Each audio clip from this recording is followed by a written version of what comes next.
Miss Connie Miller. How are you doing today? Scared. Scared? Scared now. Most definitely. This is something I wasn't planning on doing today, and just Me neither. kind of on a whim, but I think it's going to be a really great time. I think you're a wonderful person, and I think you have an incredible story that people need to hear. I think a lot of people are going to be blessed from hearing your story. So, Miss Connie, where were you born? What year was it? And where do you live? Well, I was born in McKinney, Texas in 1952. And we lived in Sherman, but I was born in McKinney because we were traveling and I decided to be born. So we stopped at a clinic, and that's where I was born. Wow. But we lived in Sherman for quite a few years. And in fact, that was where most of my childhood was in Sherman. And I had a wonderful childhood. Yeah. I mean, I had three sisters besides me. And that's where we grew up. And I can think about it now and kind of wish my grandkids could have that. Yeah. That freedom in wanting to be outside and play instead of being stuck in, right, on electronics or on the TV or whatever, which what kids do now. So, yeah. I mean, their faces are stuck in their phones. Yeah, that's definitely. I mean, we never wanted to stay in the house. If it was pretty, we wanted outside. And we had a lot of freedom because we didn't have to worry about being out in our front yard. Now you have to worry about your kids being outside by themselves. Yeah. And it's kind of sad the way the world is now that they don't have the freedoms that we had. And I can think back of times that there was one Christmas that my dad and there was two of my uncles and one of his friends, which was the one I was telling you about earlier, and they were sitting in the dining room playing cards, and Mom had me and Juanita, my oldest sister, in the bathtub, and it was Christmas time, and all of a sudden we heard ho, ho, ho. And we jumped out of the bathtub, stark naked, running through the house all the way out to the front door. Because that's, we just went to the front door because we knew Santa Claus was here. Yeah. Mom couldn't even stop us from getting to the door and opening it and just going out on the porch, just stark naked. Oh, my word. But when we went out there was these two huge dolls. I mean, just huge. I mean, almost as big as we were. Yeah. And it's what we had wanted for Christmas. And Dad and them had planned this while we were in the bathtub. And my uncle had gone out to the bathroom window, and that's where he said, ho, ho, ho, Right. And we just ran. Oh, that was one of the best Christmas I think we ever had. Wow. And how old were you on that Christmas? I was 3, and she was 5. Okay. Because she's 19 months older. Right. And it was just, oh my gosh. You can imagine me. I mean, 3 years old. Come on. Right. Most definitely. Because Mom wouldn't let her be get in the bathtub by myself. So my big sister always went with me. And I can tell you so many things about our childhood that is so different, than what kids get to do now. So before we jump into your childhood, tell me your parents' names, if you know what year they were born. My father was Charles Aubrey Phelps, and he was born in 1932. Wonderful, wonderful dad. And my mother, her name was Ruby Louise, and she was born in 1934. So those two, we couldn't have been blessed with better parents. Because Mom had to, deal with a lot because of Dad being a long haul truck driver. So he was gone for 3-4 months at a time. And so she had to deal with us all the time, everything. She had to deal with everything. And that took somebody strong to do that. How did that make you feel as a kid, your dad being gone all the time? Well, it's not something I liked. But it's something we kind of got used to because we were, Dad explained things to us when we got a little older. why he was doing this. He had to make our living, and he had to be gone a certain length of time, to make sure we had a living, because it was hard back then. Because my mom, when she was young, just a teenager, because she was the oldest of 9 kids, and of course her parents were sharecroppers. They picked cotton, just anything they had to do to make a living, and she kind of raised her siblings. And there was one time that back then, they were on the stamps, where you had to have these stamps to get certain things like sugar, flour, anything like that. You had these stamps, and once those were gone, you didn't get any more. And the kids had been bugging her to make fudge, because she could make fudge, melt in your mouth. And she did. She made them fudge with the last sugar they had. She got in so much trouble. But she says, you know what, it was worth it just to see those kids. Because, she had one older sister that was under her that was, I think she was 2 or 3 years younger. So she helped a little bit, but it was mostly Mom, because she was the first kid and she was the oldest. But she did so much stuff, while her parents were out working, making them a living. So that in itself, when we were told that, we see how good we had it. Somebody always has it better than what you did back, in certain times of your life. And you have to try to think, well, I didn't have it bad. And, people had it worse than I did. So, yeah, we felt blessed. And then we were very excited when Dad got to stop doing long haul. So he started doing short haul, and he got to be home every night. Yeah, that's nice. So that was what we waited for, And it wasn't long after he had started doing the short haul that he was filling his truck up. He had slipped on some diesel and fell. His back hit the corner of the cement thing that the blocks, things stand on, broke his back. Oh, my word. Yeah. And they said he would never walk again. He said, you watch me. And he did. Wow. He did. But we had to deal with him being in back then, there was full body cast back then when you broke your back. And we went through a lot with, that happening to him. So did your mom have to start working, or what did she do during that time? That's the one thing about our family, because she did so much for her family, growing up and stuff, that we never had to worry about anything. Yeah.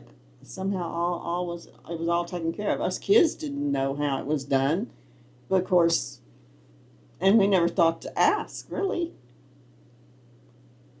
But we just figured, that had to be it, because Mom didn't have to go to work.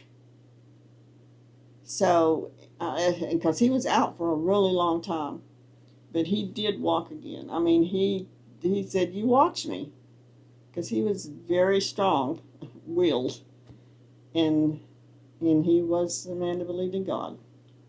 So, and of course, that's my whole life was that, because I was raised, my grandmother, his mom, because we lived, close to them at one time in our lives, and she made sure that we went to church. Us kids went to church every Sunday with her, every Sunday. Do you remember what church you went to? We went to a Baptist church at first, and the preacher there, we fell in love with that preacher.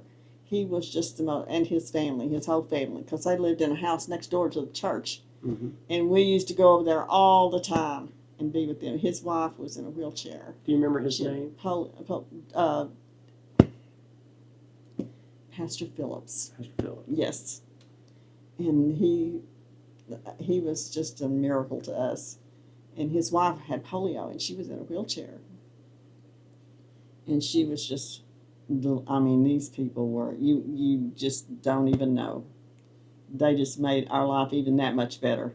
because they had kids too, and so our age, so we were always over there, or they were over at our house. So, see, there's certain things in my childhood that was so happy, and then other things that were so bad that we had to go through. But when you look at the happy and they kind of balance out, because if they didn't, we'd be in horrible shape. You know, we wouldn't have the faith that we do now. Because if it was all bad, I don't know how anybody keeps the faith when it's just all bad. But I know there's always good in there somewhere. You just have to look for it. Yeah. You have to pray for it. Yeah. And that's what we did, because I was raised in the church. And then when we got a little older, I had gone to visit a church with one of my friends at school, and she was Assembly of God. And I just fell in love with that church. And we'd always been raised Baptist, always. Because we had a little church that was right beside us when we lived in Midlothian. And we always went there because it was a country church. We always went there. But when I went to that church with her, I don't know what it was. I walked through the doors, and it's just like when I first walked to my church over here, Lifegate Church. When I walked through that door, I just felt at home. There was just a feeling, this is where I need to be. And I never got that feeling anywhere else. But when I walked into that church, that's how I felt, that this is where I need to be. And it was, because, I started doing stuff with the church, in the church. You know, I'd be a door greeter or something like that. So I was trying to be of service, you know, and it made me happy. But I know there's, other bad things in my life that I've been through that wasn't so happy. Yeah. Before we get to that, with your childhood, how old were you when your dad broke his back? I think I was, let me see, probably about 7 or 8. Okay. And so after he healed up, did he go back to driving the truck again on the short hauls? Oh, yeah. Yeah, so he continued He on was with that. just a truck driver. Yeah. And there was stories he even told us on when he was driving a truck, when he was still on long haul, that he knows he always drove alone. He didn't have a driver with him, even on the long hauls he didn't.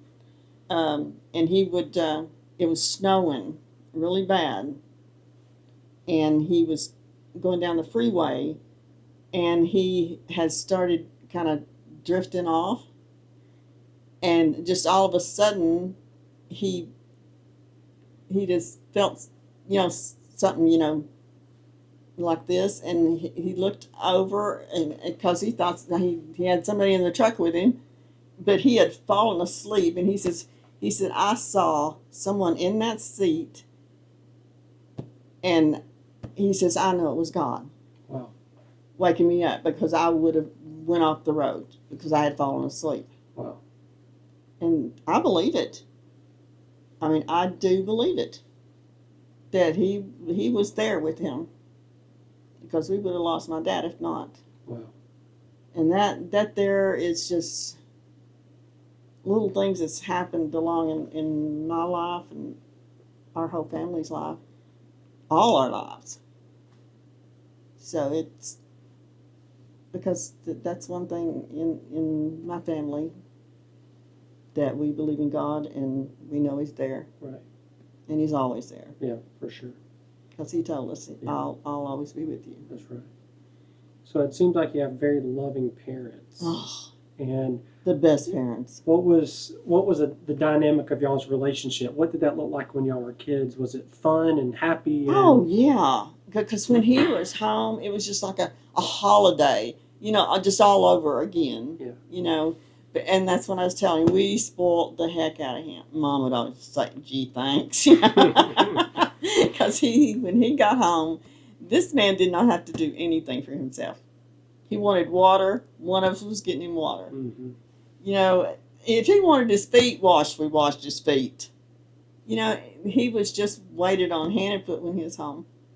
And he would, when he'd wake up in the morning, here we'd come, all of us flying on the bed, the little ones. and he just loved you up. You know, that's just Dad. When he was home, he was home. Yeah.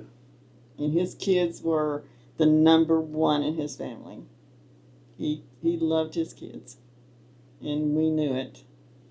You know, we didn't always have a lot, but we never did without anything that we needed.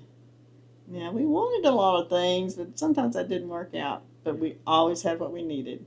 We had a roof over our heads. We had food on the table. Always had lights. Always had heat. There's even one time we lived in a little house. It was so bad, so bad, and we had it had an outside toilet. That's how bad it was, but we were happy as little larks, you know. I guess we just didn't know any better. I don't know. We had, like I said, we had hard times, but we just seemed to always be happy. I don't know what it is. I don't know what it was. It's just that we always seemed happy. Of course, there was bad times too. I mean, Dad got into some, you know, when they had that big strike, the truckers' strike way back when. I mean, the drivers even had to carry guns with them because they would be shot at and everything else. Because we worried about him a lot during that time, because they wanted to stop the truckers from. They wanted a strike. They wanted to stop them from going. And so we had to worry about that. But I don't know. He made it through all that though. So. And how'd your mother handle those times when he was gone and worrying about him? I know. It seems like she was a pretty strong She woman. was. It's because she had to be. You know, and she was even raised that way because of how hard their life was when they were growing up. And then she's just always been so strong. You know, she dealt with everything, you know, when he wasn't home. So, I mean, that's who we depended on. And, you know, you don't want to have to, of course, when we got older, we saw it more, you know, and there'd be times that she didn't sleep well sometimes because I know she was lonely and just worried about him. So, right. Yeah, there was sad times, but then when you got home, everybody, it was just like it, you know, didn't happen. Right. And we had so much fun. Well, it sounds like y'all had a blast growing up, even during the bad times. A blast. So what was your personality like when you were a little kid? Is it similar to now? Oh, honey. Or? Yes, just. Of course, when I went to school, of course, we didn't have a lot of money, you know, and some people in these small towns, sometimes, you know, if you're not a cheerleader or an athlete, or, you know, you're just a common student. You know, we had this little group. There's about 5 or 6 of us girls that just stuck together like glue because none of us had money, you know. But we were bullied in school, you know, and you remember those things like that, you know. Was that hard on you? No, yes. Yeah. Oh, yes. How, We try not to show it. We were just in. We were just in middle school, 5 and 6th grade, and when we would go to the gym, I hated that because we got made fun of so bad, and it was hard. Our clothes were made fun of because we didn't have, you know, most of us had hand-me-downs. I had my big sister's clothes, you know. Of course, she was lucky she got all the new stuff. But, you know, and during school, you know, we had to have help at times. You know, and it's kind of embarrassing, you know, for kids, you know, it's embarrassing. Of course, Mom was always glad of the help, you know, because we were even taken to shop for some clothes. And we were taken to the eye doctor, you know, and things that we couldn't afford. And back then, schools did all that. And we had to go through that, and it's kind of embarrassing, especially if it got out in school. Mm-hmm. And, of course, it always does. It's got to be always somebody that's going to cause somebody that's not makes you feel you're not as good as they are. Yeah. But that's one thing I know. There's nobody better than me, and I'm not better than anybody. Yeah. You just can't think on that. You can say, oh, God, I wish I had what she's got. Oh, my Lord, I wish I could afford that. And of course, kids are going to do that, but when you get older, you don't wish for stuff like that anymore. Yeah. You just have to deal with what you have. So, do you think all that bullying really brought you and your friends closer together? Oh, And yes. do you think it would have been much harder without them going through that? Oh, I can't even imagine going through that alone. Because, they were hard on our whole little group. Was like attack, Now, they bullied you with their words. Yes, did words. they hit y'all Oh, or no. anything? They didn't do anything like that. Yeah. They would hide stuff from us, like take one of our books and hide it where we couldn't find it. And they'd laugh when we started trying to find it, They'd take it out of your book bag. Right. And we had to put up with stuff like that. We didn't, and they would laugh about it. Of course, it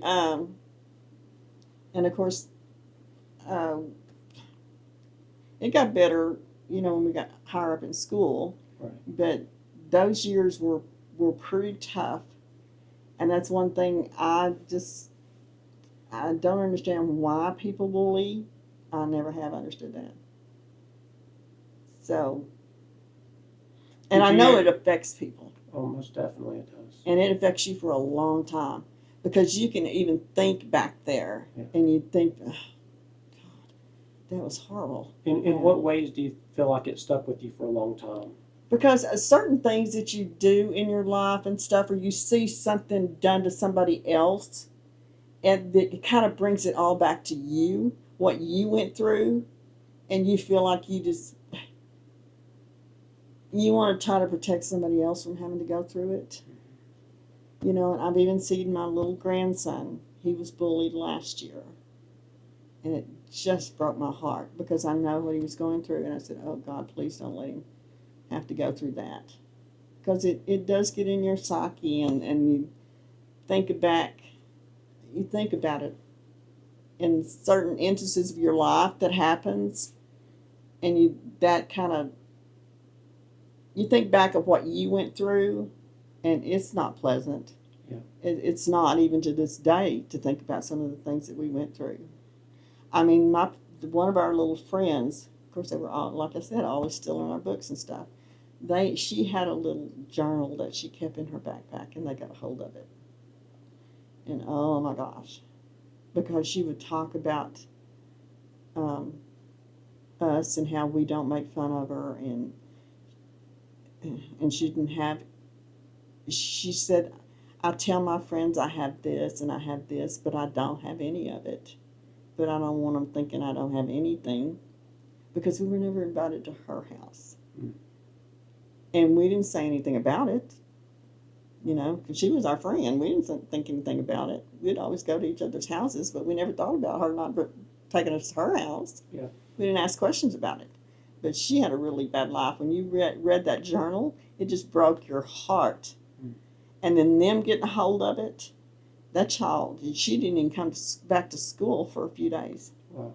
Because she was so upset and crying so bad, and then seeing them standing back and laughing about some of the things and telling some of the things that were in that to their friends, and of course they told somebody else, and it was horrible for her. Horrible for her. And I can't even imagine what she went through. Yeah.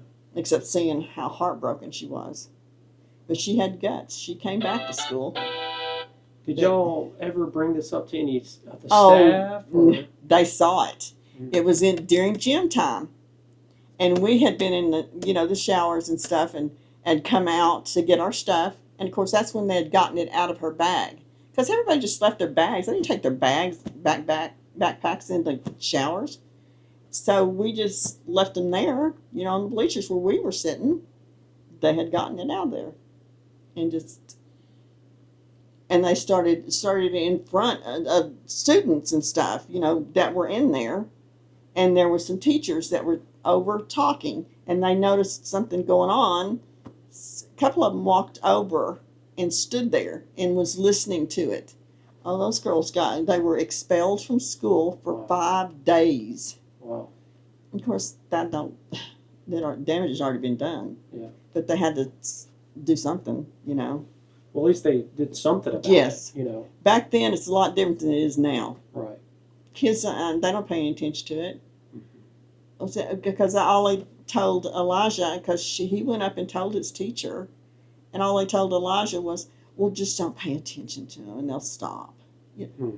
No, they don't. No. Bullies don't stop. That's their life, is bullying people. So, yeah, it kind of broke our heart for her, but she was strong. We kept her strong because we don't care if you don't have anything.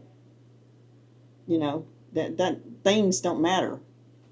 Did you Things ever talk about this with your parents? Oh, yeah. What was their kind of response to it? Oh, my mom, she did. Of course, she loved all of us because we always went over to my house all the time. And she was just I had just great parents. I just can't say enough. I just had great parents. Wow. And even because my dad was a very handsome man, and it'd be so silly, you know, when the girls come over, you know, when we were in high school and stuff. So, oh my gosh, your dad's so good looking. Ew, that's my dad, you know. But he was very nice. He had these blue eyes he had the bluest eyes that you ever saw. And these girls would just have a fit. Of course, he's my dad. I didn't look at my dad like that, you know. But, yeah, they had crushes on my dad. But, yeah, all in all, I had a really, really good time. Those times were tough, you know, in middle school. But when we got in high school, it was better. So what was high school like for you? High school was pretty good. Back then, we always did, you know, when the freshmen come in school, back then, you know, a senior always picks on you. Because I had one senior, for all the freshmen that came in, they would let them have one senior that would just, you know, you have to do what they tell you to do. He had me wearing a pacifier around my neck. Oh. Every time I saw him, I had to stick it in my mouth. So yeah, but you know, back then those hazing stuff, you know, it was fun. Yeah. Because you couldn't do anything to hurt anybody. Right. They allowed them to do it. You had some thick skin. Oh, going yeah. Into that. Oh yeah, yeah. That was nothing. Yeah. I didn't mind it at all because that was just funny to me, you know, to have something like that. But the teachers, they did lay that down. You can't do anything to hurt anybody or make them feel bad. You know, just silly stuff. But I thought that was pretty funny.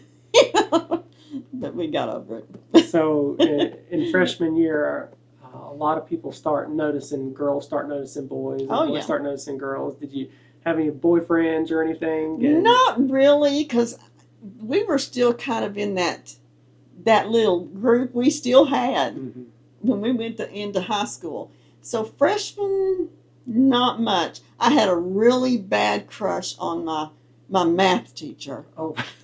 Let me tell you, it's Mr. Sherman. He was the best looking guy I ever saw.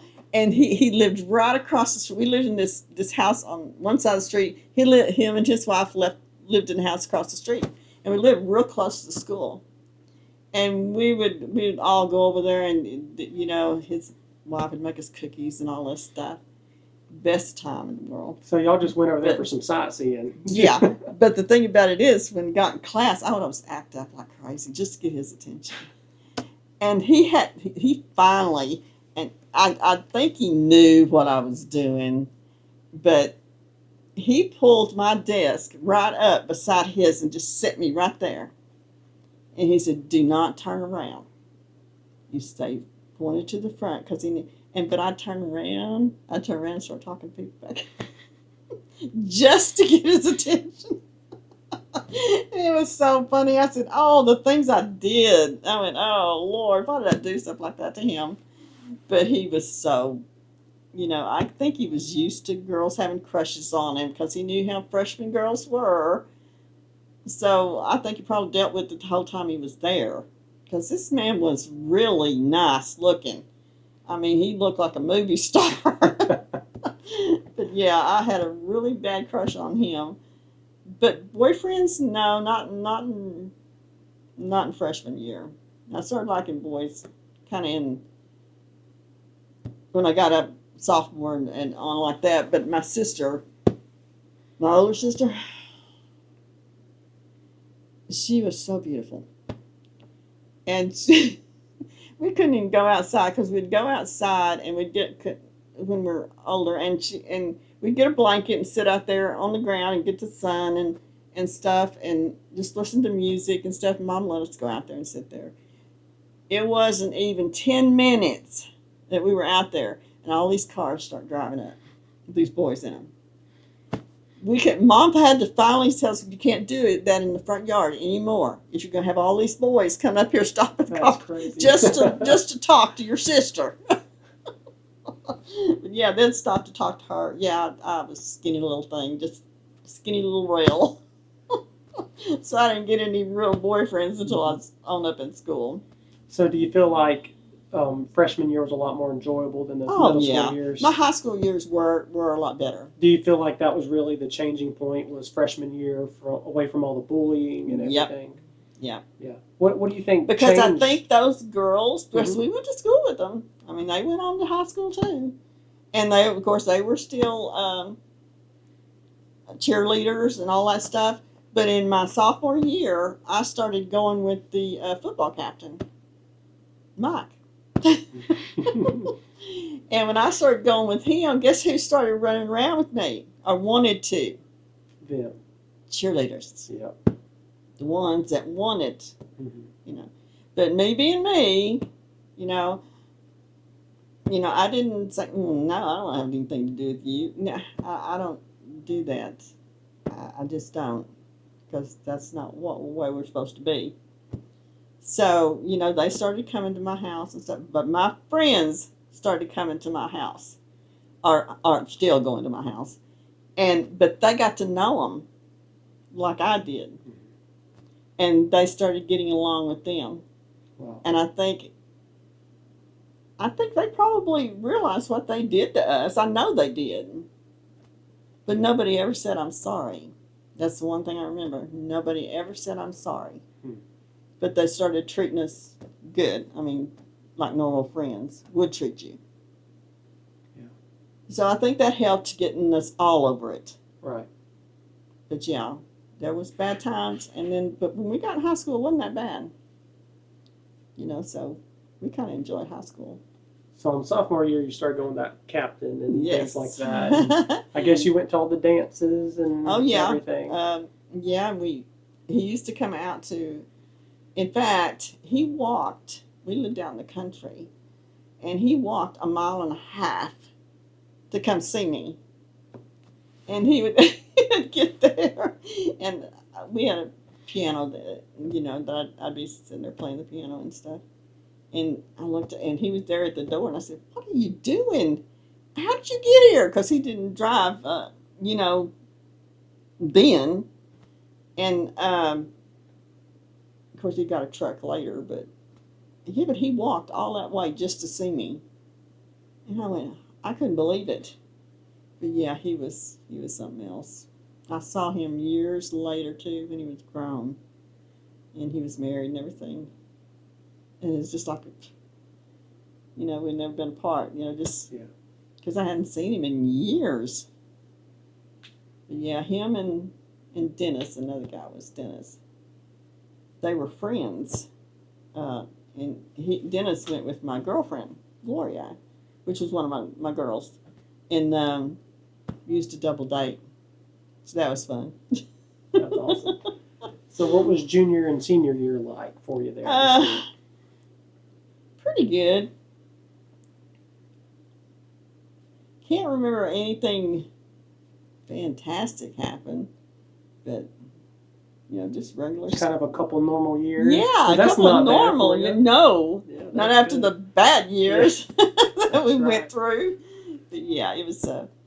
So what year did you graduate? Oh Lord, I can't remember. Oh. I can't remember. I have tried to remember because I couldn't find my my yearbook because I wanted to look at my yearbook. And I couldn't find it, and I kept trying to even go back in my head trying to figure out what year did I graduate. So you were born in 1952. So it's probably around 1970, somewhere around there? Probably something around there, yeah. Asking things like that. Some things I can just remember right off the top of my head, and other things I can't even remember.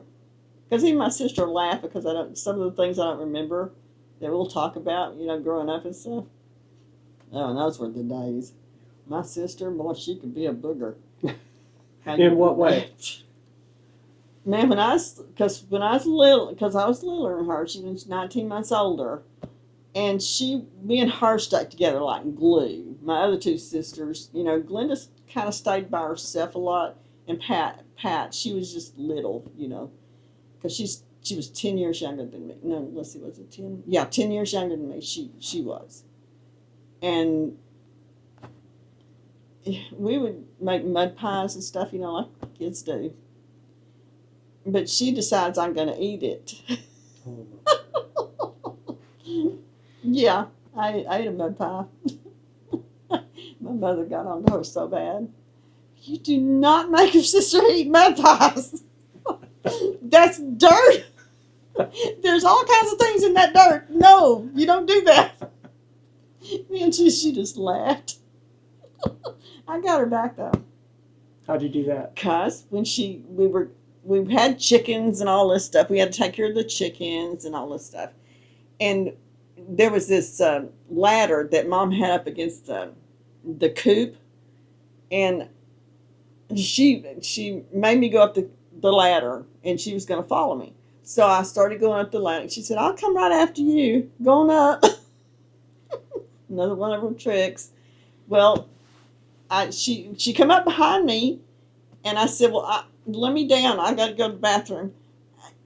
And she wouldn't back off. She wouldn't back down the ladder and let me off. I said, "I've got to go to the bathroom. You've got to let me down."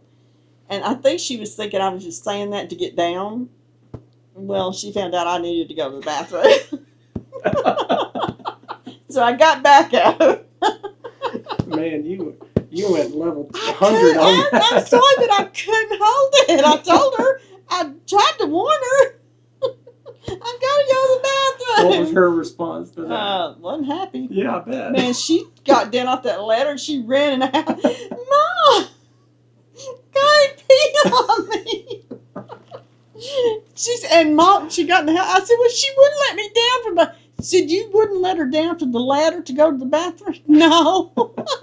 And she was crying because my sister was this pretty little thing. She just. Yeah. It took her an hour to get ready for school with the makeup and everything. Right. So she was this little Miss Prius, So, oh, my God, to be peed on? No, she just went ballistic. But I thought it was so funny. I don't know how your mom kept from laughing. I don't either. That'd have been hard to not laugh at. She didn't get, because she didn't get into trouble, like a spanking or anything, but she got talking to, because Mom's talking tos could be a lot worse than, but she don't, even when we was growing up and getting in trouble, she'd make us go out and get our own little switch. Oh, wow. So go get a switch off the thing. Yeah. I ran from her one time. How'd that turn out? Oh, not good. Because she said, "Juanita, go get her." Because I was running around the house. I said, no. I was just yelling, "No, please, Mama, no. I'm sorry. I don't even remember what I did. And she wanted to caught me. She said, "Let me go. Hurry, here she's coming. Let me go." She didn't let me go. I got caught and I got a spanking. Oh, my word.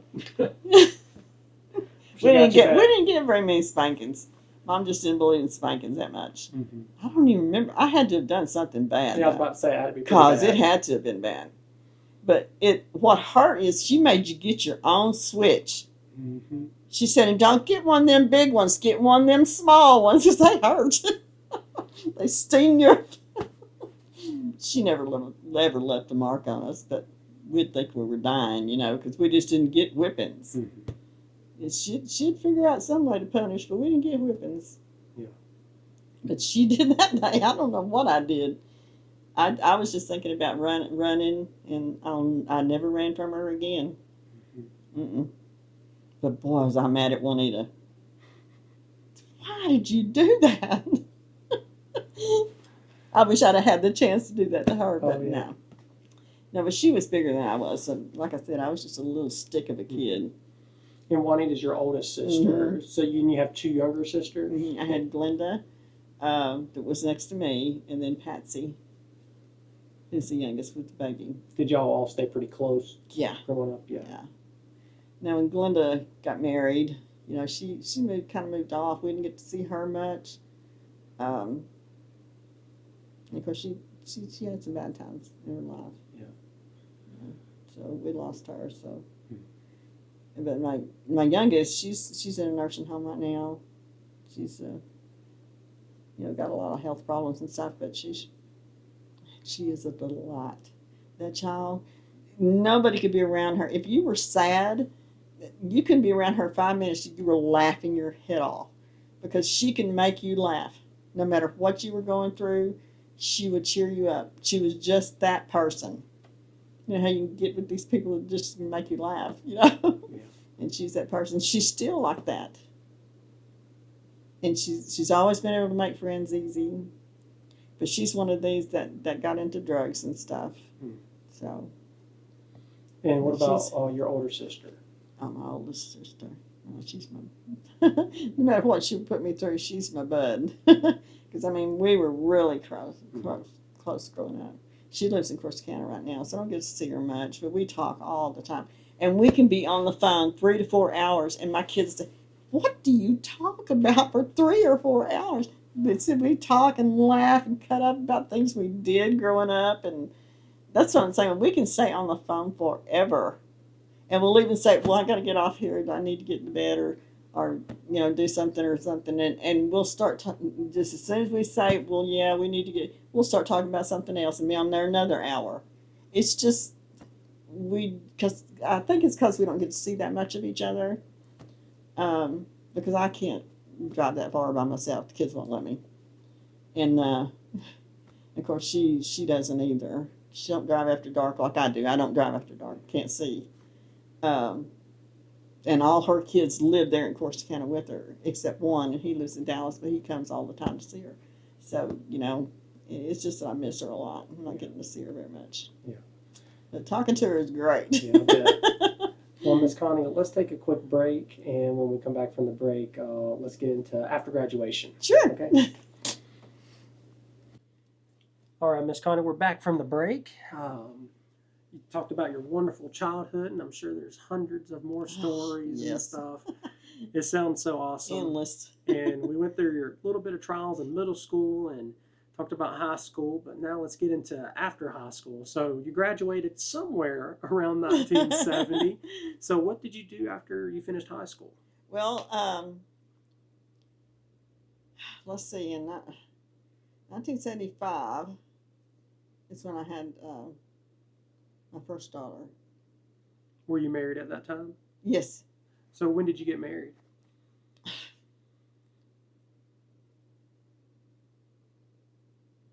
We got married 74. Okay. Before you had your daughter. Oh, before I had my daughter. Yeah. Yes. And we had to live with his mom and dad for a while because it's just starting out, whatever. And those were trials. Yeah. Those were trials. How did you and your spouse meet? We met at. See, this is where I draw blanks sometimes. That's okay. Not remembering. I think it was at a country western place. We'd gone out, and I met him there. And we just kind of hit it off, and things went going bopping along, And then we ended up getting married, and I got pregnant with my daughter. Quick with my daughter, in which I was happy because I wanted kids. But we two, no. No. He he drank, and when he drank, he was one of those mean drunks. And you didn't have to. I mean, she was 2 months old when we moved into our first apartment, and we hadn't moved in very. We hadn't been in there maybe a week, maybe. And he had come home after work, and he had been drinking. And I kind of, I was asking him where he was and all that stuff.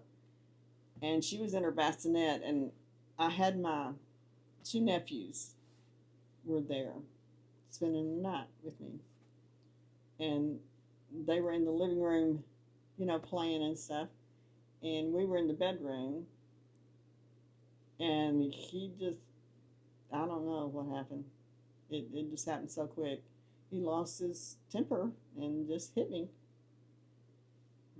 And he started hitting me. And he pushed me into I was trying to get away from him, and he pushed me into the bathroom, and where I couldn't get away from him.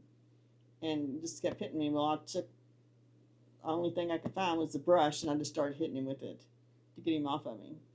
And my nephews were screaming and yelling, and said, oh my God, he's hitting Connie. So was that was the first time that happened to yeah. you? Mm-hmm. How'd that make you feel? I was scared because nobody ever laid a hand on me. My dad would never lay a hand on us, so we didn't know things like that, really. Was he like that when you were dating or anything? No. Did you know he had a drinking problem when you were No. dating? It's like he was just another person. Because no, of course, when we went out, he never got, drunk. Because, we always drove there, and I'm one of these that, no, you don't get in the car drinking. So he never got drunk to where you'd really know he was drunk. And I don't know what happened to him that day. I really don't. I don't even know what brought it on. I can't remember anything I said, or besides asking him where he was, which that'd be a normal reaction. Where were you? I mean, because I had fixed dinner and everything. So what did you do after that happened? I left. Well, he left that night, but I left. Did you ever go back? No. That was it? No. Because that's one thing, of course, my dad, when he found out, that was one thing, trying to keep him away from him. And of course, I told Bill, I said, don't come to the house or anything, because Dad, you don't hit one of his girls. So I just wish I could even understand it to this day, what happened to him. Because he was totally a different person. And then us just barely getting into the apartment, we didn't have everything unpacked yet. And then he started that, and to this day, when we got to, the kids got home and everything, they had to tell their parents, he was hitting on Connie. He was just hit, and I hated they had to see something like that. Because anybody, and he said, and then later when they found out, because I went back the next day, he already had, to get my stuff, he already had his parents and brothers move everything out of that apartment. Everything. Even my stuff. Wow. So I had to go to his parents to get my stuff. So, I mean, he even tried to keep some of my stuff, and it wasn't a good breakup at all. So did y'all divorce very soon after that? And yeah. And he paid 2 payments in child support. Wow. And back then it was only $53 a month. Wow. Yeah. So I know that was So I hurting. raised, between my parents and me, I raised both my daughters without a father. Right, and you only had one with him and another one with somebody else, right? Now, if we could um, stay there just for a moment, you're really strong for getting out of that situation immediately. Yeah, As that's you and something I I, won't put up with. right, and no lady should. No. And as you and I both know, we know people who've lived that way for years, Yeah. or they're still there now in those Because situations. they're scared to leave. I'm sorry. Would you want to stay there and just get beat on? So my question to you, what advice do you have? Maybe there's a lady listening right now, or even a guy. It can be a guy that's in that situation. Yeah, because they get hit on too. That's right. So what would your advice be to them if they're stuck in that situation now? What's your My advice? main advice would be do not ever let somebody lay a hand on you. And if they do, get out. Don't wait because they will do it again. And you do not have to live like that. You don't. No matter what you feel for that guy, oh, I just got married. I don't want to leave. No. Yes, you do. You want to leave and you want to leave now. That's Because especially if you've got a child, 2 months old laying in a bassinet, and that's what happened to me. Do you think I would want her raised with that? No. You don't only think about yourself, and if there's kids involved, you definitely don't want to live with it. No, love yourself more. Yeah. Because he don't. If they hit on you, they don't.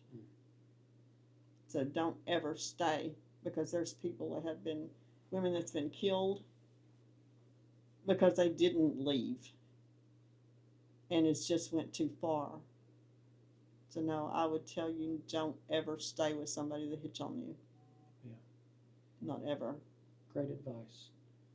So what did life look like for you? You moved in with your parents, right? Yes. And so how did they adapt to you coming back home and having a daughter? That's one thing. Their children, no matter what, could always have a home there. That's one thing Dad said, you always come home. Don't try to make it on your own. You come home. Because that was our home, no matter how old we were. And I lived with my parents quite a bit. Especially because, I had to work for me and the baby. So they were right there for her. She never had to have a babysitter. She had her grandparents. So I was blessed for that, because a lot of women don't have that sometimes. And it's hard when you're a single parent, trying to make a living for yourself and that baby. So were you working at that time? Yes. And your mom watched your daughter, I assume? So what were you doing for work at that time? I started working when we lived in Midlothian. I had started working at a donut place. That's where I started out, at a donut place. I worked there for 13 years and made good money.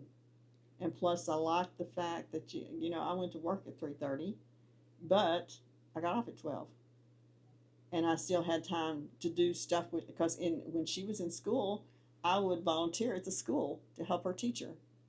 I mean, I'd print off papers and stuff for her, so I got to be in her life, even during school. And I was always there when she got out of school. The only one, I didn't take her to school, of course, Mom did, but I was always there when she got out.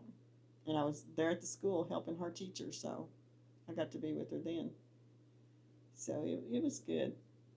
That was good. Yeah. And I was managing the place, and I just enjoyed it. Did you feel like there was stability in your life, even though you were a single parent? Yes, that's the one thing about being a single parent. It's different with me because I had my family was always there, and a lot of people don't have that. And it's hard even, because you're thinking about, well, she doesn't have a daddy, and she's not going to have a daddy growing up. So I have to think about that's going to be hard on her, especially when other kids are saying something about their dads, or when they had bring your dad to school, or bring, whatever. Do you think she didn't have that? Do you think it affected her? not having her dad in her life? My oldest one, not so much as it did my younger one, but I think it did. But she just didn't show it to me as much, I guess. Because we were always so close. I mean, so close. It's more like it was a mother sister or something, I don't know. But we have always just been really close, because, I guess I tried to be mother and daddy at the same time, but it was hard. But yeah, she had a good life. I mean, it's not like we, had a bad life, because we did have a good life. But of course, I know not having a daddy affects you, because I had the best daddy in the world, and I wouldn't have wanted to do without that. No, I can't even imagine. So I know it affected them. I bet your dad was a great father figure for them. Oh my gosh, yes. So in a way, they really had their a father papa figure. was their dad. Yeah.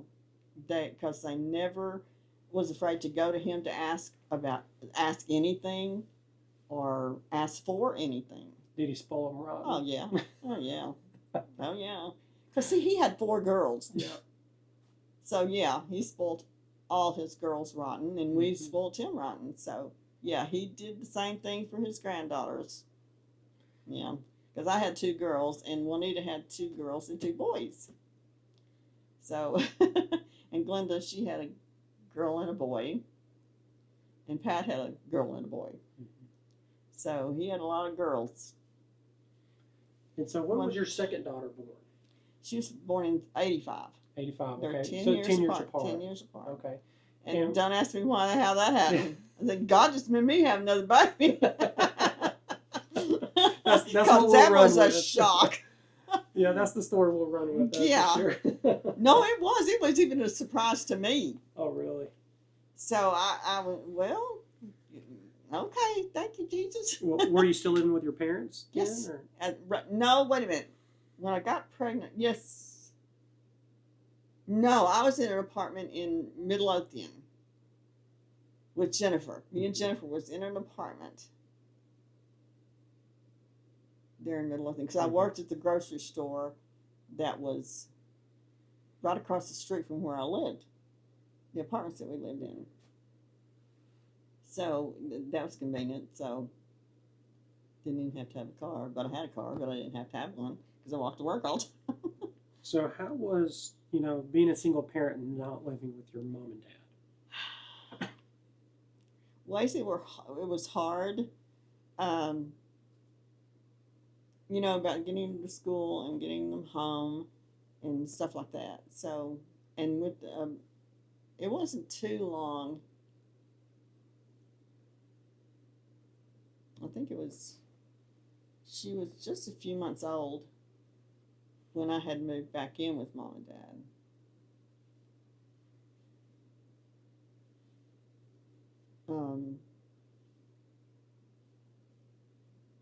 But of course that was another mistake. So you moved back in after the other was born. You said that was a mistake. Why was that a mistake? Oh, because he snuck out in the middle of the night and never saw him again. Yeah. And I was still pregnant. So never heard from him. Never saw him again. Yeah. So this does affect her. Right.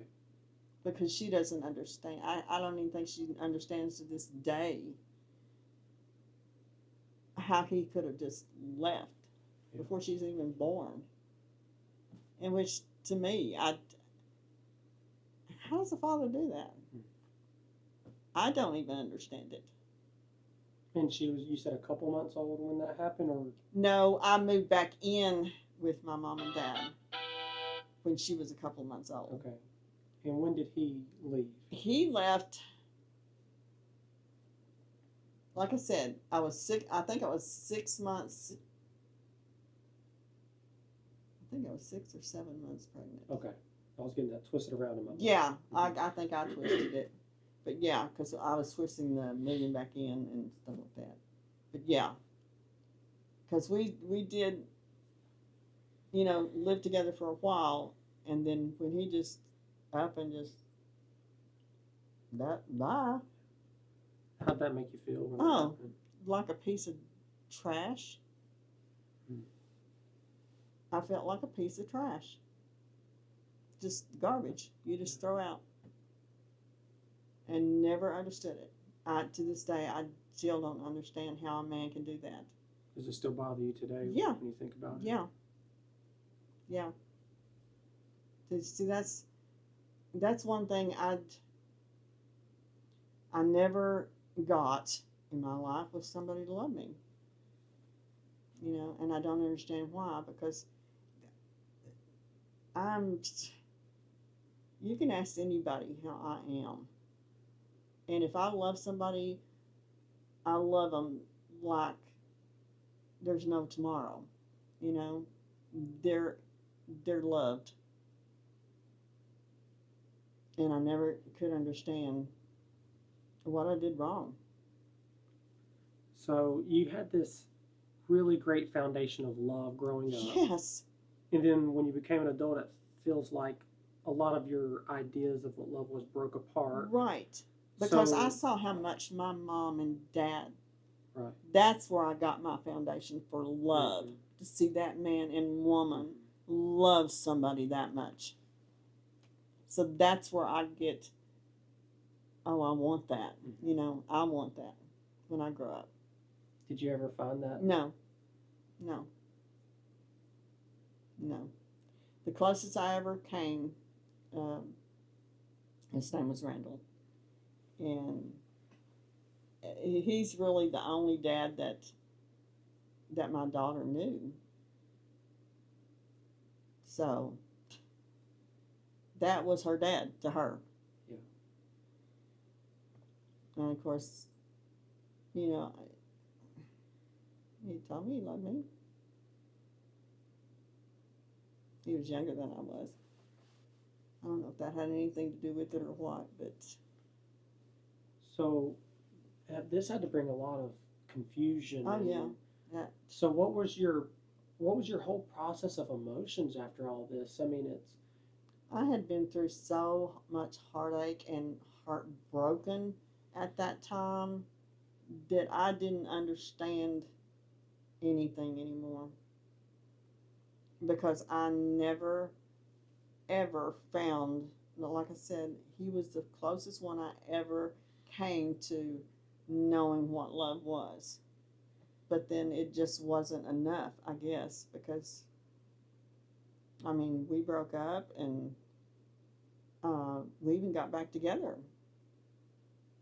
And to this day, I would probably go back with him. mm-hmm. I loved him that much. But it was just wasn't meant to be. Yeah. Not for me. And I'm okay with that. Because I know what love is. I've seen it. Mm-hmm. I've felt it with my parents. So I know there is a thing as true love. There is. And, you shouldn't ever give up on it, but I did because of all the heartache I went through and all the stuff I went through just to try to find it and never could. And then finally I just told God, I said, I can't do this anymore. Not to myself, not to my kids. Because there was times I neglected my kids just by going out, and you felt guilty about that. You want to find them a father, and that was the wrong reasons to try to find somebody to love in the first place. Because there's millions of kids out here that never had a dad and don't know what a dad's love is. But they did know what a man's love is from their grandfather because there wasn't anybody more important in his life than they were. So I know they had that love. They just didn't have a father's love. So Because even my oldest daughter found her dad, and they got together, and but he did not want to introduce his children to her to let him even know he had a daughter. And she said, "Are you ashamed of me? Is it because you left my mom for your wife?" And she never got any answers. But they don't even see each other anymore. Because he said he's so ashamed of me that he doesn't even want his family, my half siblings, for me to even meet them, you know. So you had to know how she felt, that she was a dirty secret. Because he did leave me for his wife. But that was pretty bad. I was very upset about that. I was glad that she finally got to meet him, because she did want to meet him. And I never said anything bad about her dad. Not ever.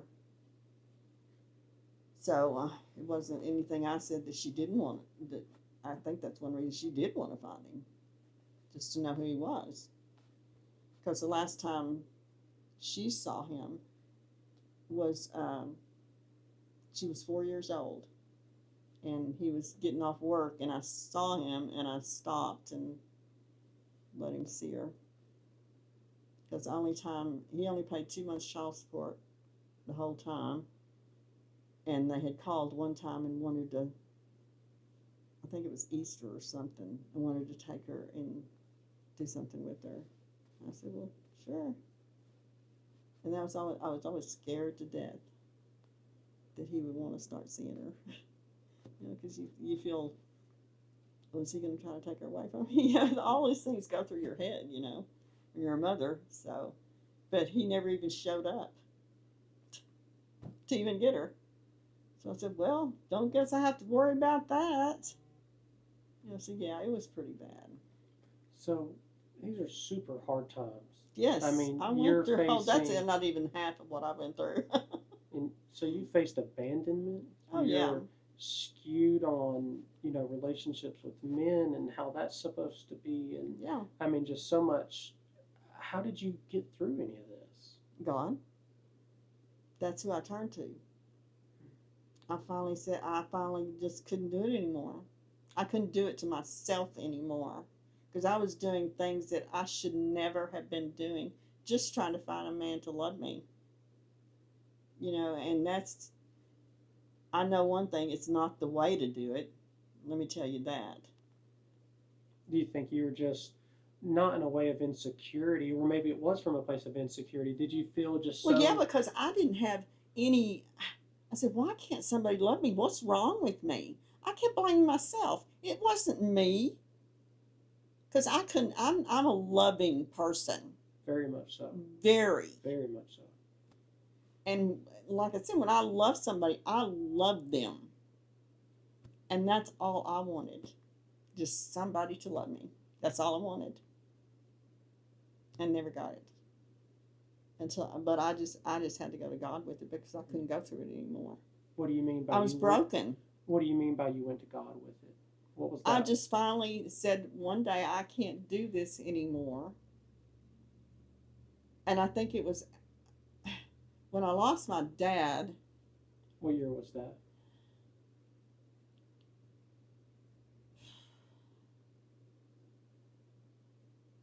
I can't even remember. What decade do you think that was? 80s. 80s. Mm-hmm.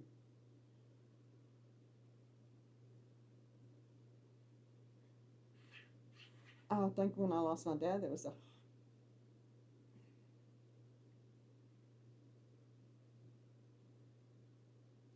the hardest day of my life. And Randall, when he found out Dad died, he even came to my house, because he knew what it was going to do to me. And he was there for the funeral. But he was diagnosed with cancer. And from the day he was diagnosed till the day he died was 3 months. And I was so angry. I was so angry at God. Why would you take my dad? And of course, that's something you do. It's part of the process. And then when I realized, he could have laid here and suffered for years, or months and months and months with that. And I thanked God that he took him so quickly, so he didn't suffer, because he did. He suffered so much. we had him at home for the first 2 months, and then he had to go to the hospital because he was just going downhill. In fact, when they got him, he didn't have hardly any blood pressure at all. And me and Mom would take turns staying with him, so he would be there, alone. But he didn't, and there at the last, he didn't really know us because the calcium had built up in his brain, so he wasn't. So we were just there with him because they had him up on so much that he just slept most of the time. But yeah, I think when he died, that just kind of just destroyed me, and that's when I said I can't do this. And I had to go. It was so bad when I lost my dad. I had to go see a doctor, a therapist, because I couldn't handle it. Because he's the only man that was in my life that I, loved that much. And I had talked to her about how I'd tried to find somebody to love me like my dad loved my mom. And she says, you're not going to do that. You're not going to find somebody like your dad. There's only one dad, and you're not going to find somebody like that can live up to your expectations of what your dad is. Because she said, that's just not going to happen. I can tell you to keep looking, because you never know. Could be a mold out there that he had two made. But I just didn't. I didn't find somebody like him, and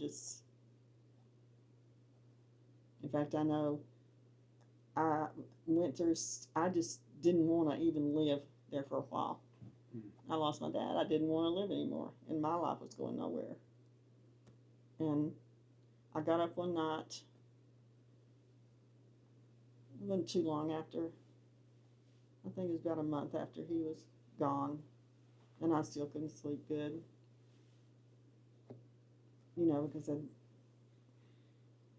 just woke up and thinking about him, being in the ground. And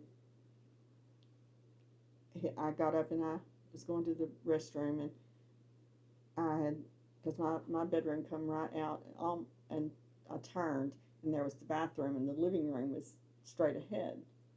And I don't think I'm crazy, okay? You're fine. I saw my dad sitting on the couch. Wow. And he said, I'm okay, Pumpkin.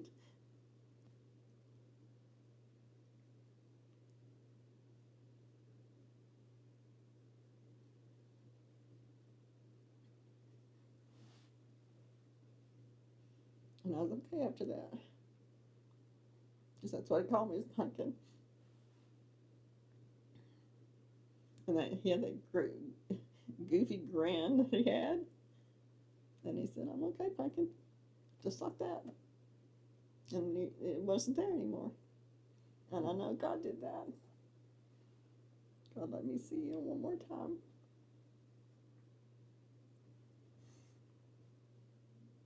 And I was okay after that.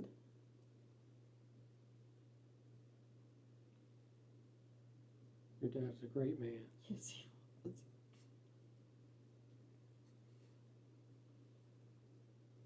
I've never known anybody else like him.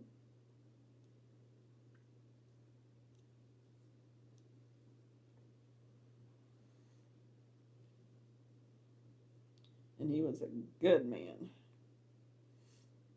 He had a brother that was an alcoholic.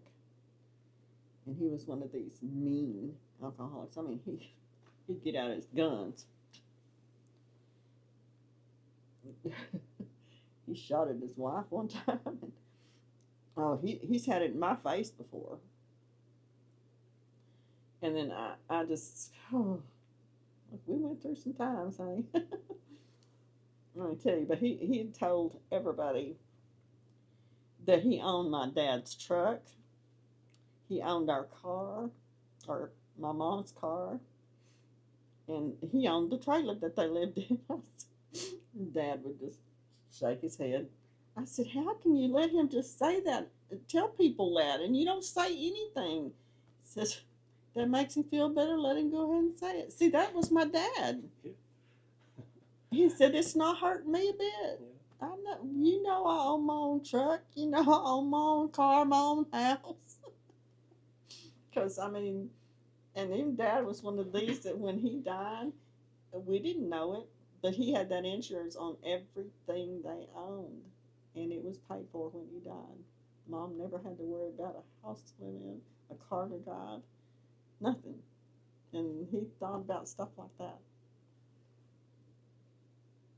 And I know one time when we put him in the hospital, he would, when he still knew what was going on, when we first put him in there, he kept telling me, he says, the bathroom. I said, what about the bathroom? He said, the light in the bathroom. I said, okay, what do you want me to do? Did you leave it, do you want us to cut it off? Did we leave it on? He says, no. And he just kept saying the light in the bathroom. None of us could figure out what the heck he was talking about because we just didn't understand it. Because we got home, though, I wasn't on. You know, so I just would go in the bathroom and I would just, what is going on? Why is he talking about the bathroom and the light? For the life, and things like this happened all through my life.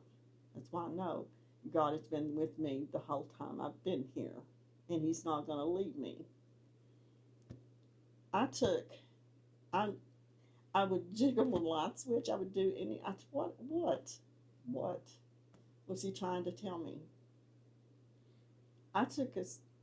The longer I stood there, I just kept thinking, what does He want me to do? I took a screwdriver, took the light switch off because I didn't, the those metal parts. I mean those parts that's on it, the top of it, and I just unscrewed it and took it off. He had stuck money in there. He had over $1,000 stuck in there, and that's what he was trying to tell me. The money was in the lot.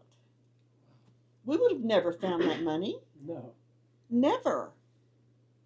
And that's why I said God led me to that money. Wow. And I gave it to my mom. I said, this is what he was trying to tell us. Even she was shocked. I said, why would he not tell us this? Why was he putting money in the light switch? I said, for this, I guess, for hard times.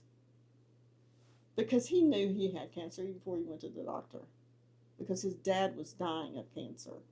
And he was spending all his time with his dad.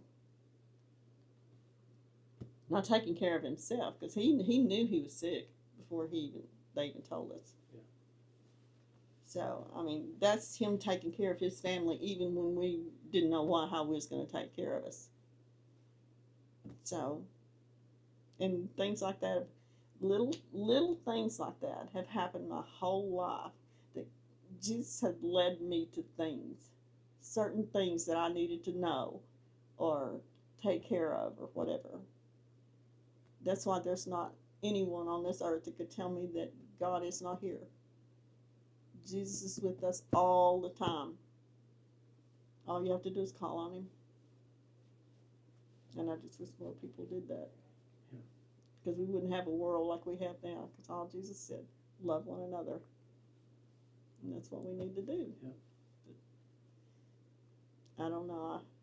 When I say my prayers, I kind of wonder if, because I'm not scared to die. I'm not scared to die. And I'll look forward to the day He comes back. And I keep saying, and I even, because I said, you must be so disappointed in what we've done with this world that you gave us. The beauty that you've put here. You must be so sad with what we've done with what you gave us. And yet He still does His thing. He still helps us every day. So that's my basis, really, of who I am. And he made me who I am. That's amazing. Yeah, it is. Before we go to break here, um, if you had one word to describe your dad, what word would that be? Gift from God. A gift. He was. Yeah. I don't even have words for what he is. He was amazing, loving, kind.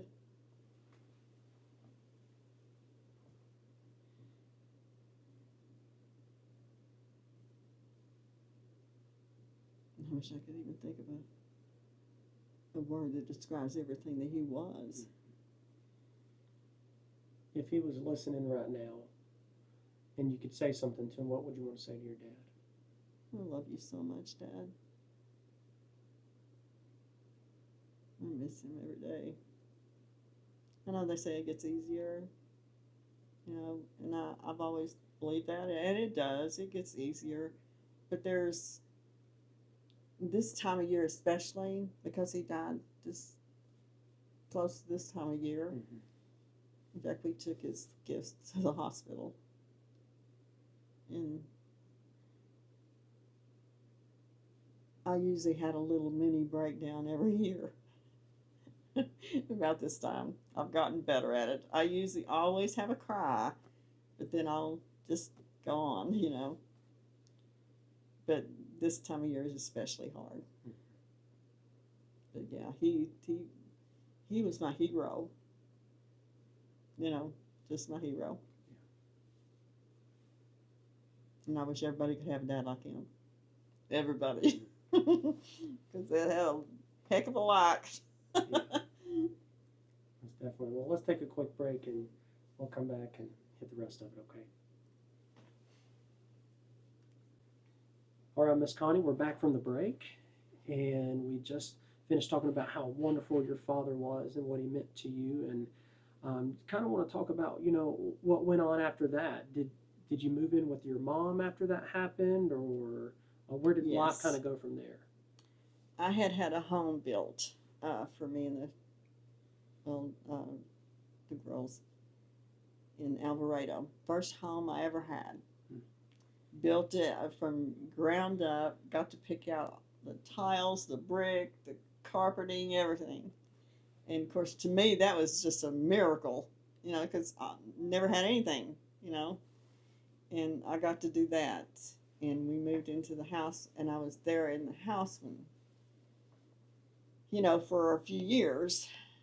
And then, of course, when my dad died, I moved my mom in with me because I didn't want her to be by herself, especially there, in that big old trailer. Those things are big, so didn't want her to be there alone. She didn't have anybody else there. So that's what I did, moved her in with me. And then How was she holding up after everything?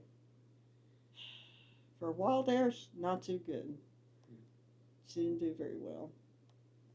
She got a little better when she moved in with me because we, kind of had her engaged in a lot of stuff, And of course, I was working, and Christina, of course, she was in high school, and she was there, when I couldn't be, Of course, she went to school, but still, Mom wasn't too scared to be there by herself.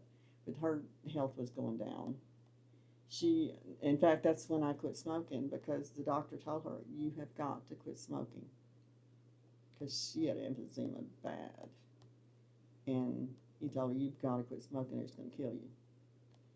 And I told her, I said, Mom, you're going to have to quit smoking. She said, I don't know if I can. I've been smoking so long.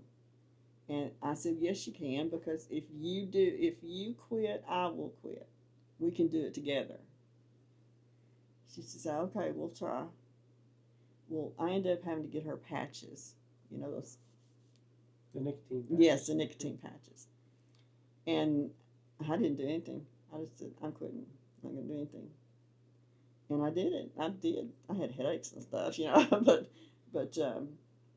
I didn't have to have nothing to quit. But she did it. She did it. She went, of course, having the help there, which helped her. Um, and I'm glad she did because that gave her a few more years, you know.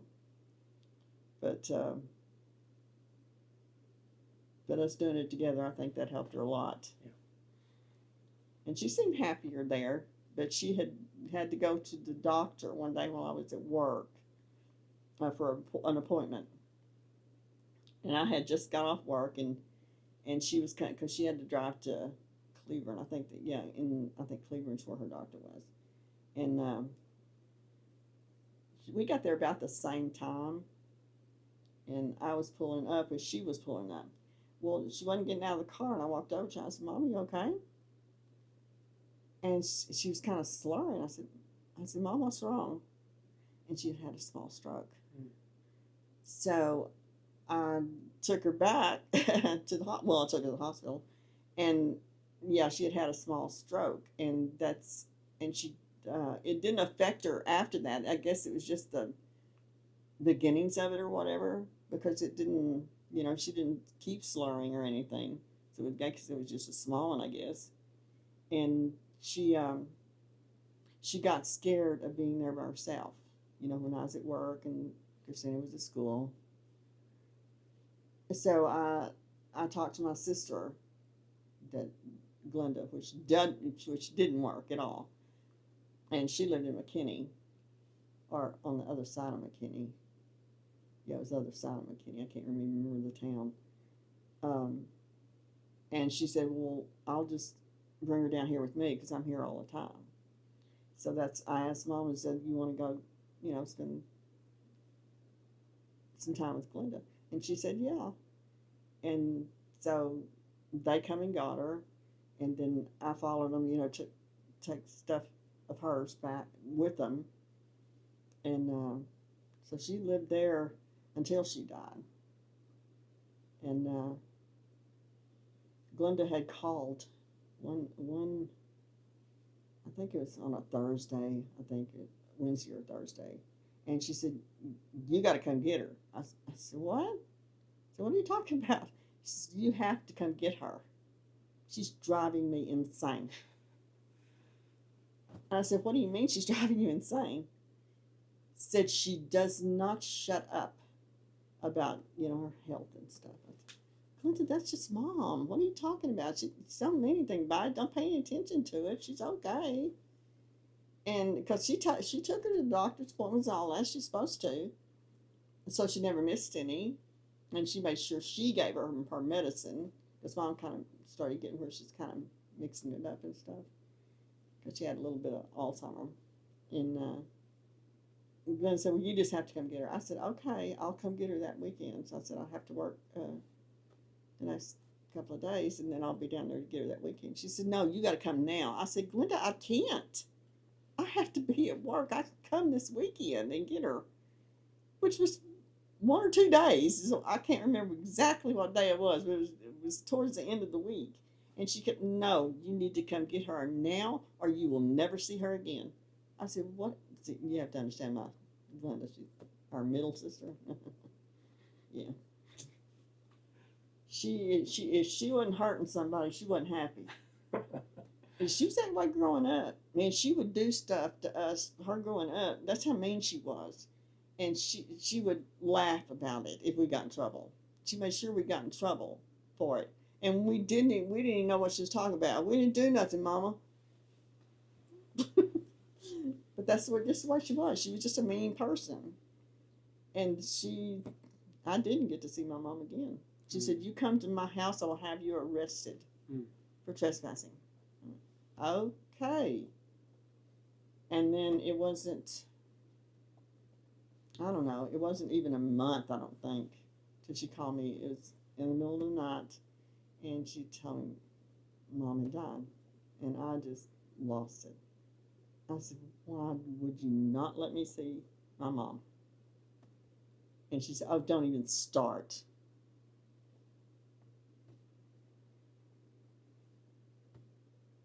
And see, I had taken, Mom had taken out insurance to cover her burial and stuff like I'm trying to do, And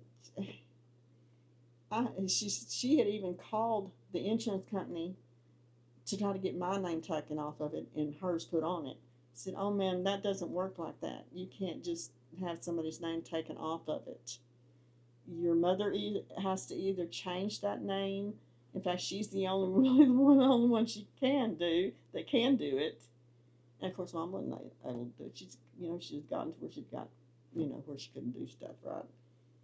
And Glenda was just ballistic. I mean, when she found out she couldn't have that insurance in her name, because she wasn't going to let me have anything to do with that funeral, nothing.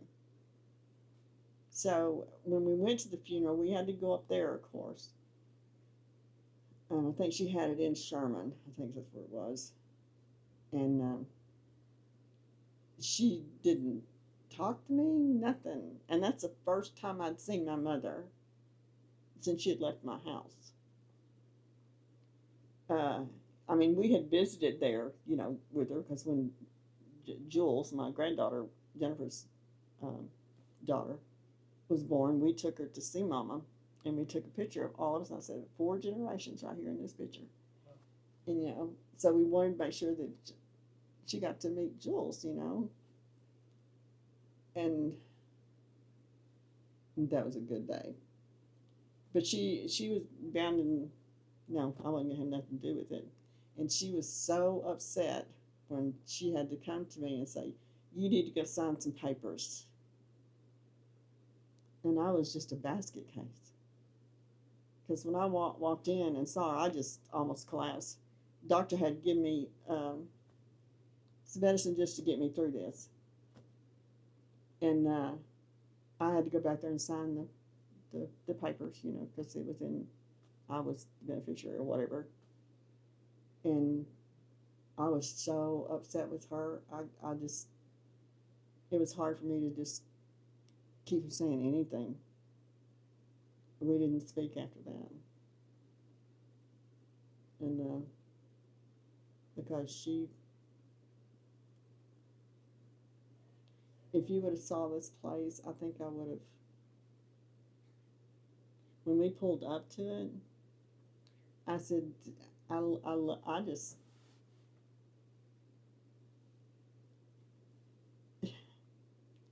it looked like it was something in the slums or something. The most horrible place I'd ever seen. I didn't even think it was open until we started seeing family and stuff. And went in there. This place was so tiny. It was like a little, there might have been 6 or 7 pews in it for people to sit. And then Mom up at the front. It was just bad all the way around. The way she honored my mother, or her mother too, But when I went in to sign those papers, of course she found out there was not going to be anything left. But we didn't expect anything. We just wanted to cover her funeral, to have a nice funeral, what she was supposed to have. And it wasn't good. And I never spoke to her again until I went to her funeral, because she took her own life. So sorry.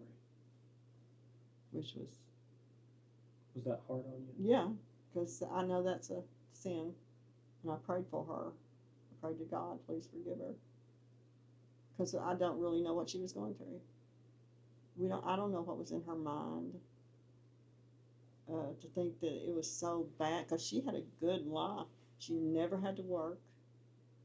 I mean, her husband got her anything she wanted. She had everything in the world that she would ever want.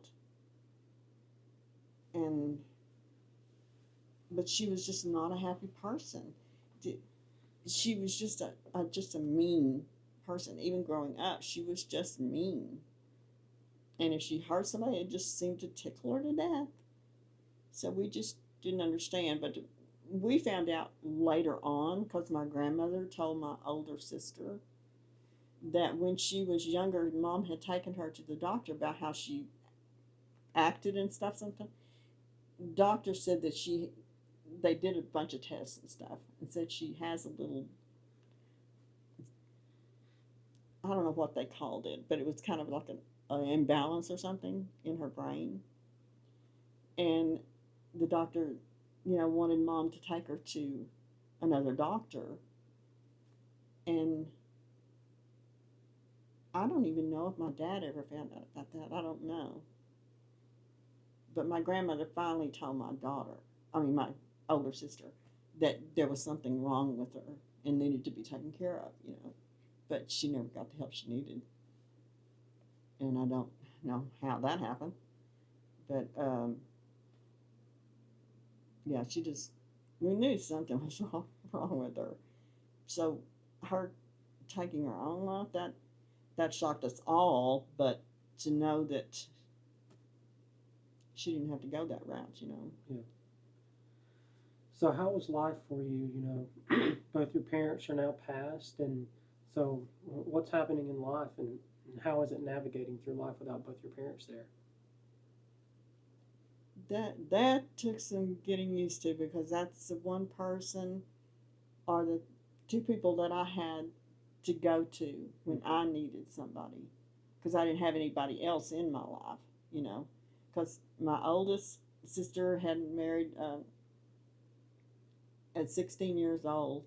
Her and Les got married, and I was so jealous of her, so jealous. Until you are so lucky. You got the. He was a wonderful. He was more like dad than any man I've ever seen in my life. They had so many things that they did alike. I mean, she never had to work a day in her life. If she even mentioned she wanted something, she had it the next day. I mean, he took care of his kids just like dad did. He loved his family just like dad did. In fact, they were so much alike that I just said, okay, I wanted somebody like that, and she got somebody like that. What happened with me? Why Yeah. couldn't I get somebody like that? I always questioned it. And then, I don't know. I told her, I said, I was always just so, so jealous of you, because I wanted that so bad and never got it. And of course, she went through every heartache with me. So, and even my niece, she never got married. My niece didn't. And wanted to ask her, she hardly ever even dated. And wanted to ask her one day, why do you not want to date or do anything? Because I saw Aunt Connie go through too much. I don't want to go through that. What do you say? That doesn't mean you're going to go through that. Mm-hmm. And that made me feel bad. I said, because she might have missed out on a really good man, but she's been happy her whole life. She's just a joy to be around, and she still lives with Juanita. And I think that's a good thing, because when Juanita lost me, it just, she lost, just like I lost my dad. Yeah. And of course, me and her were the same way about Daddy. So. Were you able to help her through Oh yes. some of that? Yeah. Oh yeah. What I advice? didn't get to be around her that much, Mm-hmm. because we lived, so far off from each other. And of course, my health wasn't good. Hers isn't great. So it's just hard for us to get together as much as we used to. Yeah. And, but yeah, she's always been my rock. Yeah. So, what advice would you give to somebody, either man or woman, that they lost a parent that they're super close to? What advice do you have for them on how to get through that? Well, in my case, it's been hard, but you just honor them as much as you can. That you don't have them anymore, but don't keep those memories alive. Be close to your family. Love your family. That's all I can really think of, is the fact that he loved his family so much. And that's what I wish every family could feel. because that's one person you knew that love. So just try to hold on to that. Yeah. I think if I could add one thing to that is, our family members that go on, they would want us to live. Oh, yes. They would want us to thrive. Oh, yes. And yes. I'm sure they appreciate we miss That's when I saw him after he died. That's why I know, because I wasn't doing well at all. I just didn't want to be here anymore. Not without him. I just felt completely lost. And then when I saw him, I know God sent him to me. And especially him just, I'm okay, honey. Fuck it. That's so powerful. Yes. And I can tell people that sometimes they're going to think I'm crazy. That's all right. I already seen ghosts. That's on them. That's okay. But that's all right. I believed it. Yeah. And I felt it. I felt him there. Wow. And I knew I saw him for a reason, and that was to get me through it. Yeah. Because I don't think I could have. Because I was bad. I was in bad shape. I didn't want to do anything. Just kept to myself. The minute I got home from work, right to my bedroom. And just set myself apart from everything. Yeah. Except just going through life. Yeah. But when you had that encounter, it was a dramatic shift yes. in your life. Yeah. I came alive again. Wow.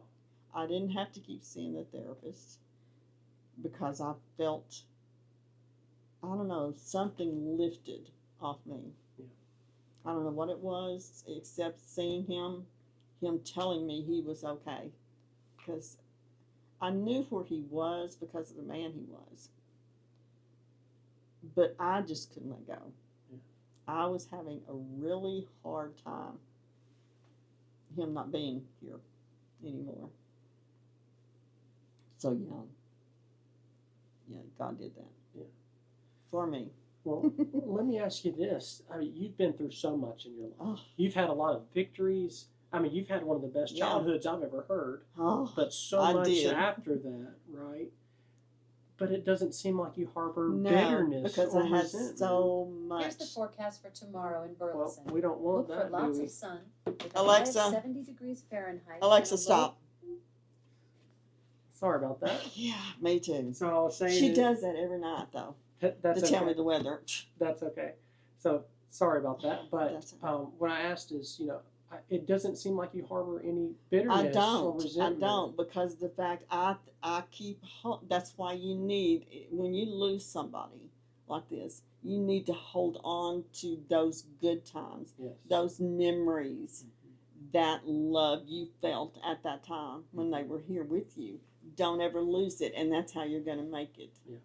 Just don't lose it. Don't ever give up that you're going to get through it. If you can't get through it alone, ask God, because He will get you through it. A lot of people that have been through similar things that you've been through, they're so bitter. Oh, They hate life and they blame God for everything. Because I was so angry Yeah. when I came, because I had gone to get us some drinks and had got back up there. I saw the priest in his bed, and I just, the bag, everything just fell to the floor. Yeah. I knew he was gone. Yeah. And I just come unglued. So yeah, it's a lot to get over, but you're going to get through it. Yeah. You just got to keep that faith. Got to remember those memories. Those memories is what gets me through, because there's so many good ones. And of course, the bad times in my life, those good memories take over those. Let you get through those. It took me a while on the bullying, because that's not pleasant for any child to have to go through. That's why I hate it so much. And I don't like the word hate, because I don't hate anybody. I just don't like the person they are, when they're doing something like that. But yeah, I made it. Yeah. And I'm a stronger person for it. And I was strong then, but I'm really strong now. One thing I love about your story is you were a victim in so many things, but you don't live a life as a No. victim. I'm not a victim. You live victorious. Yes. And that is awesome. Mhm. That is so encouraging. And for people watching, I mean, that is just such a huge source of encouragement Oh, yeah. to know, because there might be people going through what you went through, Yeah, And because they I didn't, at see- the time, I didn't think I was going to make it. right? And you feel alone. Yes. And like there's no one else going through this in the world but you. Yeah. You don't feel like you're loved. You're not good enough. And, Why are you even here? Yeah. So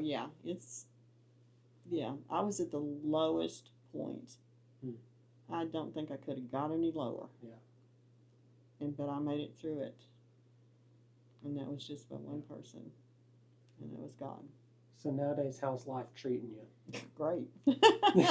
I love life. How many grandbabies do you I have? have 3.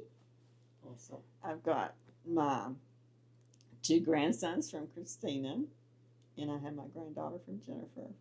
And my granddaughter is in TCU. She graduates next year. Awesome. Her GPA is 4.0. She has never made a B in her life. She's just been an honor student the whole time she's been in school. So proud of her.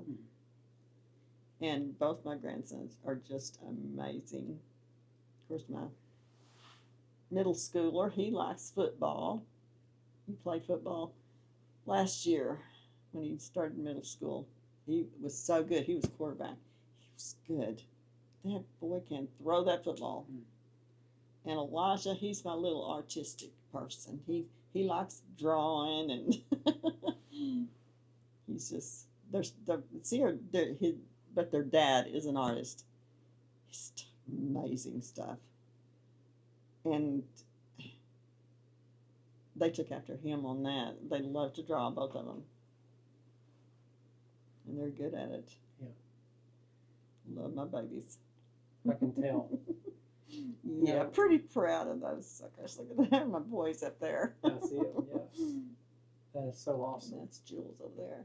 That's what I love about you is you just love beams. Oh, from yeah. you. Yeah, Beams you know when from I love you, Yeah. honey.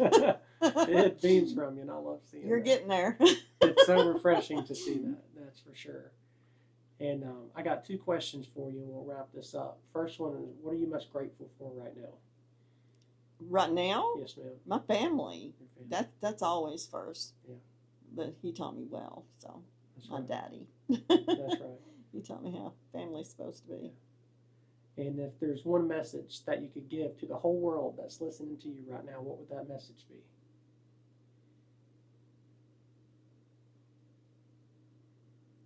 I just don't want to offend anybody, but find God, keep Him in your life. Don't lose your faith. And He's going to get you through anything. That's the most important thing in my life is my God. I can tell. Thank you for this interview, Miss Connie. Thank you. You're a wonderful person. Thank you so much. Yes, ma'am. Thank you. Thank you.